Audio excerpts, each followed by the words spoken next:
శ్రీమాత్రే నమ. జయ గురు దత్తాత్రేయ నమ. ఈ వీడియోలో మనం కుజ స్తంభన గురించి తెలుసుకుందాం. ముఖ్యంగా అక్టోబర్ 20వ తారీఖు నుంచి జనవరి 21వ తారీఖు మధ్యలో కుజగ్రహం కర్కాటక రాశి యందు సంచరిస్తూ అదే రాశిలో సుమారుగా 93 రోజులు ప్రయాణం చేసి వక్ర గమనంలో తిరిగి మనకి జనవరి 21న వక్ర గమనంలో మిథున రాశిలోకి ప్రవేశించడం జరుగుతుంది. మళ్ళా మిథున రాశి నుంచి తిరిగి ఏప్రిల్ 2వ తారీఖున కర్కాటక రాశిలోకి రుజుగతిలో ప్రవేశించడం జరుగుతుంటుంది. అంటే మొత్తం ఇంచుమించుగా మనం ఈ కుజుడు కర్కాటక రాశిలో ఉండగా ఏర్పడబోయే ఫలితాలు వివిధ రాశుల మీద ఏ విధంగా ఉంటుందన్న విషయాన్ని మాత్రమే ఈ వీడియోలో తెలుసుకుందాం. దాని తర్వాత జనవరి 21 నుంచి ఏప్రిల్ 2 వరకు మిథున రాశిలో ఉన్నప్పుడు ఏ ఫలితం ఇస్తాడన్నది అది ఇంకొక వీడియోలో తెలుసుకుందాం. అయితే పర్టికులర్గా ఇప్పుడు ఈ కుజగ్రహం గురించి కర్కాటక రాశిలో ప్రవేశించగా పర్టికులర్గా వీడియో చేయడానికి ఏంటంటే, సాధారణంగా కుజుడు ఒక రాశి నుంచి ఇంకొక రాశిలోకి మారడానికి 40 నుంచి 45 రోజులు తీసుకోవడం జరుగుతుంటుంది. అయితే ఇది ఇంచుమించుగా ఈ 93 రోజుల ప్రయాణంలో మరి ఇదే రాశిలో కుజుడు వక్రించి నెమ్మదిగా వెనక్కి వెళ్ళడం, ఏ గ్రహం అయినా సరే వక్రించే ముందు రుజుమార్గంలోకి వెళ్ళే ముందు ఒక విధంగా స్టడీగా ఉంటాయి. అయితే కుజుడు ప్రత్యేకంగా కొన్ని రోజులు ఏమాత్రం మూమెంట్ లేకుండా ఒకే పాయింట్లో కొన్నాళ్ళ పాటు ఉండడం జరుగుతుంటుంది.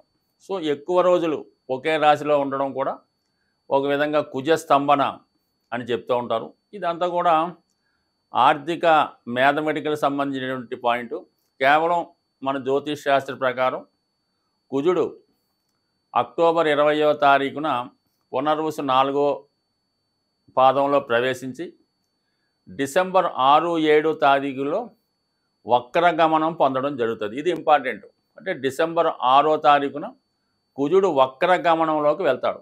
ఆ వక్రగమనంలోకి వెళ్తూ మళ్ళీ నెమ్మదిగా ఈ పుష్యమి పునర్వసు 4వ ఇలా వెనక్కి వెళ్తూ తిరిగి జనవరి 21 నాటికి మిథున రాశిలోకి ప్రవేశిస్తాడు.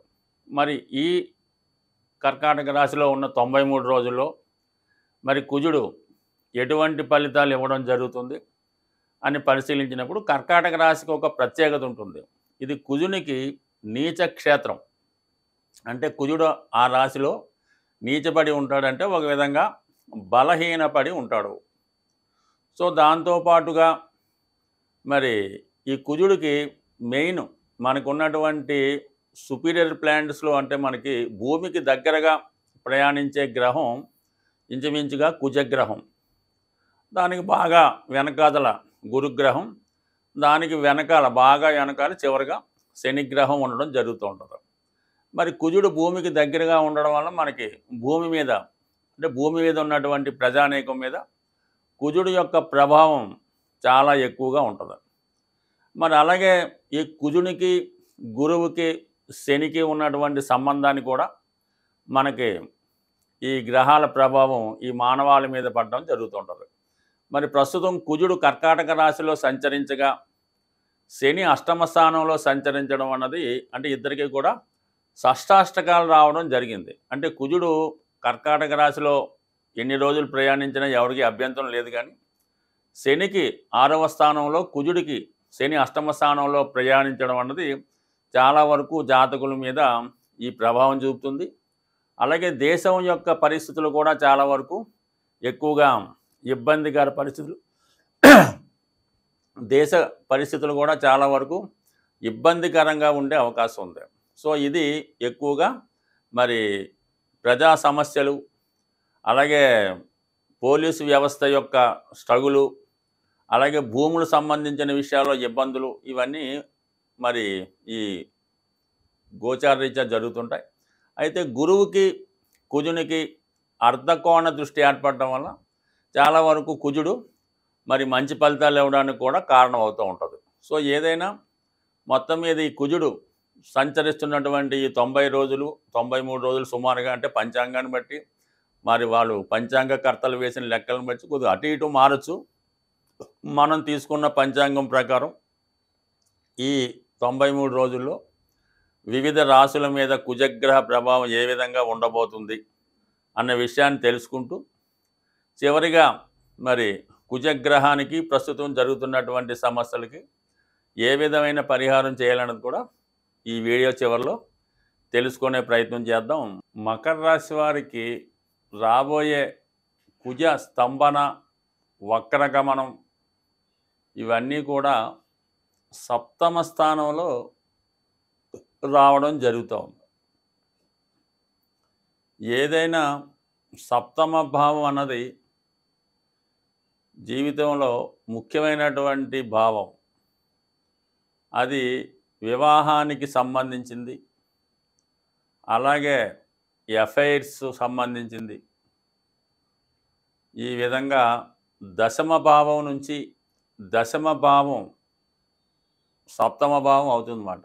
దానివల్ల ఏంటంటే మరి చాలామందికి తెలిసే ఉంటుంది,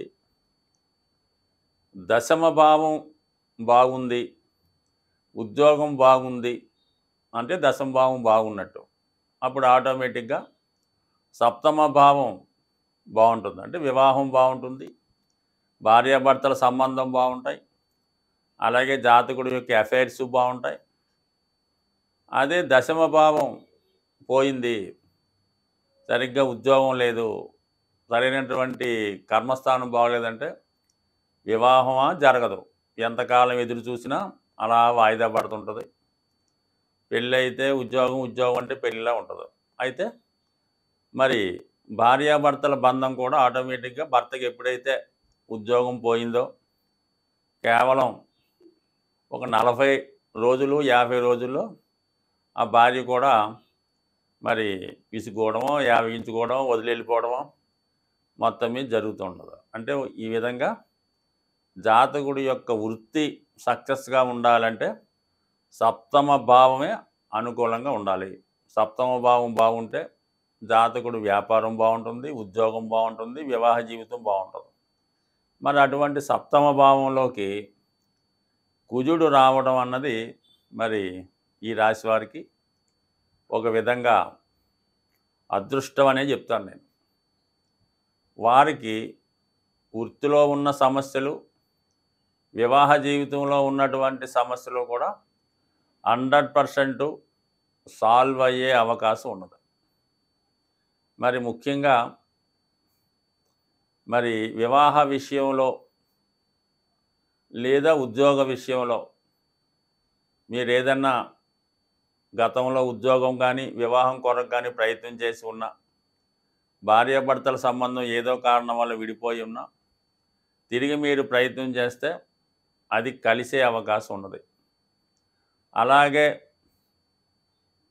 మరి దూరమైనటువంటి భార్యాభర్తలు తిరిగి మళ్ళా కలుసుకునే యోగం కూడా ఉంది. అంటే ఇది ఒక విధంగా విపరీత రాజయోగం లాంటిది మాట. సప్తమంలో నీచగ్రహం మరి కుజుడు ఉండడం వల్ల 100% ఇది నెగిటివ్గా ఫలితం వస్తుంది. వివాహం అన్నది తొందరగా కుదురుతుంది, వివాహ సంబంధం కుదురుతుంది, పెళ్ళి తొందరగా అవుతుంది, అలాగే సమస్యలు కూడా సాల్వ్ అవుతాయి. మరి మన టైం బాగోలేకపోతే అది నెగిటివ్గా కూడా మారచ్చు. సో ఏదైనా మరి ఈ స్పెషల్ స్టేటస్లో విపరీత రాజయోగంలో ఉన్నటువంటి కుజుడు జాతకుడు చాలా జాగ్రత్తగా వ్యవహరించవలసి ఉంటుంది. ముఖ్యంగా ఈ ఉద్యోగ వివాహ విషయాల్లో ఏమాత్రం అజాగ్రత్త వహించినా రెండు వైపులా పదునున్నటువంటి కత్తి లాంటిది ప్రస్తుతం సప్తమ స్థానంలో ఉన్నటువంటి కుజుడు. అది ఏ విధంగా అన్నా ఉపయోగపడవచ్చు కాబట్టి దాన్ని జాగ్రత్తగా వాడుకుంటే జాతకుడు 100% విజయాన్ని సాధించే అవకాశం ఉన్నది. ముఖ్యంగా భూములు, స్థిరాస్తులకు సంబంధించినటువంటి ప్రాబ్లమ్స్ ఏమైనా ఉంటే సాల్వ్ అవుతాయి. రుణ ప్రయత్నాల నుంచి బయటపడతారు. అంటే ఏదైనా లగ్న లాభాధిపతి మతుల మధ్య, లగ్న చతుర్థాధిపతుల మధ్య ఉన్నటువంటి ఈ షష్టాష్టక స్థితి జాతకుడికి స్థిరాస్తి సంబంధించిన విషయాల్లో అనూహ్యంగా స్థిరాస్తి అమ్మడం కానీ జరగవచ్చు. అలాగే ఆర్థిక లావాదేవీల్లో మరి రుణం లభించే ప్రయత్నం కూడా లభిస్తూ ఉంటుంది. బట్ ఏదైనా మరి ఈ రాబోయే 93 రోజుల్లో ప్రతి విషయాన్ని జాతకుడు చాలా జాగ్రత్తగా వ్యవహరించవలసి ఉంటుంది. ఏదైనా కొత్త వ్యాపారం ప్రారంభించాలన్నా, పార్ట్నర్షిప్ వ్యవహారం చేయాలన్నా ఖచ్చితంగా జాతకుడు 1-2 సార్లు ఆలోచించాలి. బట్ ఈ సమయంలో ఎస్పెషల్లీ ఈ మకర రాశి వారు మీరు అందరి దగ్గర లాభాన్ని పొందాలి, ప్రతిదీ మీకే కావాలి అని అనుకున్నటువంటి భావంతో వెళ్తున్నటువంటి మీకు మీ దగ్గర నుంచి ఏదో ఒకటి పొందాలి, మిమ్మల్ని ఏదో విధంగా మభ్యపెట్టి మీ నుంచి ఏదో ధనమో ఆస్తో పొందాలనే ఉద్దేశంతో వచ్చే వాళ్ళే ఎక్కువగా ఉంటారు. అందుకని రాబోయే ఈ 6 నెలల్లో సుమారుగా అటు ఇటుగా మకర రాశి వారి జీవితం పోరాటంలానే ఉంటుంది. మరి ఆ పోరాటంలో గెలుస్తారా ఓడిపోతారా అన్నది మీ యొక్క చాకచక్యాన్ని బట్టి, మీ యొక్క ప్రతిభను బట్టి ఆధారపడి ఉంటుంది. ఎందుకంటే మరి ఇప్పుడున్నటువంటి ఈ కుజ గ్రహానికి శనిగ్రహం కూడా మీకు తోడవటం వల్ల ఈ 2 గ్రహాలు 6-8 స్థితి జాతకుడిని మరి ఎప్పుడూ కూడా ఒక పరీక్షలాగా ఉంటుంది. ఆ పరీక్షలో అంతిమ విజయం మకర రాశి వారికే రావడం జరుగుతుంటుంది. ఎందుకంటే ఈ రాశి వారికి కుజుడు బాధకుడు. ఆ బాధకుడు బలహీనంగా ఉన్నప్పుడు ఏమవుతుందంటే ఒక విధంగా ఇందాక చెప్పినట్టు విపరీత రాజయోగాన్ని ఇస్తూ ఉంటాడు. 2 వైపులా పదునున్న కత్తిని మీరు ఎలా వాడుకుంటే అలాగ ఉపయోగపడుతుంది. ఎవరి జాతకంలోనైనా వాడు ఖచ్చితంగా ఉద్యోగంలో అభివృద్ధి చెందాలన్నా, వ్యవసాయ వ్యాపారాల్లో పోటీని ఎదుర్కొని నిలబడాలన్నా, ఒక సాధారణ స్థాయిలో జీవనాన్ని ప్రారంభించి ఉన్నత స్థాయికి ఎదగాలంటే కుజగ్రహ అనుగ్రహం తప్పనిసరిగా ఉండాలన్నమాట. సో అందువలన కుజుని యొక్క అనుగ్రహం కోసం మరి 2 విధాలుగా మనం కుజుని యొక్క అనుగ్రహం పొందడం వచ్చు. ఒకటి ఏంటంటే సుబ్రహ్మణ్య స్వామి ఆరాధన. మంగళవారం ఎప్పుడన్నా సరే కుజుడికి మంగళవారం నాడే పరిహారం చేయడం వలన అది కలిసి వస్తుంది. మరి మంగళవారం రోజు ఒక 8 మంగళవారాలు సుబ్రహ్మణ్య స్వామికి బెల్లం పానకంతో అభిషేకం చేయడం వల్ల ఖచ్చితంగా కుజుని యొక్క పరిహారం జరుగుతుంది. మరి ఇంకా ఎక్కువ ఇబ్బందులు ఉన్నాయి అనుకున్నవారు కుజుని యొక్క అనుగ్రహం కోసం మరి కుజగ్రహ జపం, కుజగ్రహ హోమం చేయవలసి ఉంటుంది. అలాగే సుబ్రహ్మణ్య స్వామి అంటే మనకి కృత్తికా నక్షత్రం వచ్చిన రోజు సుబ్రహ్మణ్య స్వామి కంటే కృత్తికా నక్షత్రం అనేది అగ్ని నక్షత్రం, దానికి అగ్ని అధిదేవత. ఆ రోజు సుబ్రహ్మణ్య స్వామి వారి విగ్రహానికి ఆలయంలో పాలతో అభిషేకం చేయడం వల్ల ఖచ్చితంగా కుజునికి సంబంధించినటువంటి సమస్త దోషాలు పరిహారం అయ్యే అవకాశం ఉన్నది. అది ఒక విధంగా మనకి ఒక గ్రంథంలో బాగా మండుతున్నటువంటి నిప్పులని పాలతో ఆర్పడం వల్ల కుజదోషం లాంటిది పరిహారం అవుతుందని. అంటే కుజుడు అగ్నితత్వ గ్రహం. మరి ప్రస్తుతం కుజుడు కర్కాటక రాశి అనే పాల సముద్రంలో సంచరిస్తున్నాడు. అందువల్ల మరి మంటల్ని అంటే నిప్పుల్ని ఇది పాలతో ఆర్పడం వల్ల మరి కుజుడు శాంతించే అవకాశం ఉంటుంది.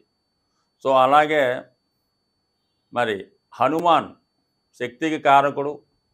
ఒక విధంగా కుజగ్రహానికి సాక్షాత్ స్వరూపమైనటువంటి హనుమంతుడు హనుమాన్ చాలీసా పారాయణ చేయడం వల్ల మంగళవారం రోజు హనుమాన్ ఆలయంలో తమలపాకులు మాల స్వామికి అలంకరించాలి. అంటే ఏ విధంగా అలంకరించాలి? 108 తమలపాకులు, లెక్కతో సంబంధం లేదు.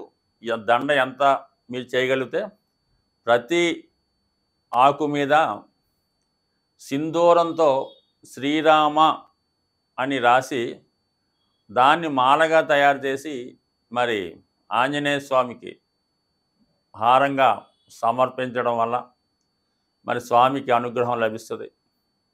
మరి ఇంకా చాలా చిట్కా రెమెడీ లాంటిది ఏంటంటే మరి చిన్ని కృష్ణుడికి అంటే కృష్ణ దేవాలయంలో కృష్ణుడికి వెన్న నైవేద్యంగా పెట్టడం వల్ల 100% కుజదోష పరిహారాలు, అంటే కుజదోష పరిహారం లేదు, కుజుడు దోషం అంటే కుజుడు పరిహారం చేసుకోవడం వల్ల కుజదోషం, అది పెళ్ళికి సంబంధించింది కుజదోషమే కాదు, ఒక జాతకుడు చెడు అలవాట్లు ఉన్నా వాడికి కుజదోషం ఉన్నట్టే, రోజు మందు తాగుతున్నాడు కుజదోషం ఉన్నట్టే, ఊరికి అందరినీ ఏడిపిస్తున్నాడు, అమ్మాయిని ఈవిటేజింగ్ చేస్తున్నాడు, చైన్ స్నాకింగ్ చేస్తున్నాడు, అది కూడా కుజదోషమే, పిక్ పాకెట్ చేస్తున్నాడు కుజదోషమే, ఇంట్లో డబ్బులు పట్టుకుపోతున్నాడు కుజదోషమే. అందువల్ల కేవలం వివాహానికి సంబంధించింది కాదు, ఈ కుజదోషం ఉన్నవాళ్ళు ఇటువంటి పనులు చేస్తూ ఉంటారు. అంటే ఏదైతే పోలీసు వాడు పట్టుకుంటే జైల్లో వేస్తారో అవన్నీ కూడా, ఆ నేరాలన్నీ కూడా కుజదోషానికి సంబంధించినవే. కాబట్టి మరి ఈ కుజదోషం ఉన్నవాళ్ళు ఈ విధమైన పరిహారం చేయడం వల్ల ఇంకా బాగా, అంటే రోజు ఒక 8 రౌండ్లు గ్రౌండ్లో స్పీడ్గా మరి పరిగెత్తడం వల్ల కూడా కుజదోషం పరిహారం అయ్యే అవకాశం ఉంది. స్వస్తి.